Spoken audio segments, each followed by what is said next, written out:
This morning I was out in our garage getting our bikes ready for a ride in the cool of the morning before it gets really hot here in Southern Oregon. And I looked up, and on a shelf above my head are these old football cleats of mine. They're all decaying and falling apart. They're a pair of Rydell's. They were issued to me and the rest of the team at the Whitworth College football team in 1969. Played a couple years for them. And these shoes, I've just kept them as reminders of what used to be. They're kind of special. I think Jan's wanted to chuck them a few times, but I've hung on to them.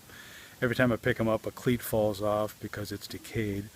And I was just reminded, as I held these old shoes in my hand, they left a footprint. 1969, what is that, 47 years ago? Somewhere on the earth, you and I are leaving footprints, footprints of faith, I hope. And I just ask you today, wherever you go, just to remember that you're leaving something. You're leaving a footprint behind. And someday you'll reflect back, like I'm looking at these old shoes right now, these old football shoes, and they'll remind me of days gone by. And we're not to live in the past, we're living in the future. There's a whole new pathway God wants you to walk. He wants you to put footprints down, like Joshua did, to claim new land, new places, new business opportunities. And someday you'll look back, and you might even pick up an old pair of faith cleats and look at that and realize how far you've come.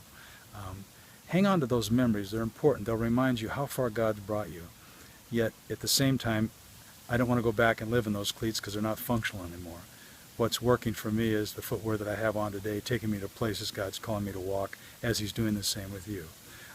These old cleats reminded me of days gone by, but they also remind me that some really good days are ahead of us. Choose to walk in faith and leave behind footprints of faith, and God will shod you with the gospel of peace, as the old scriptures say. Take care. God bless.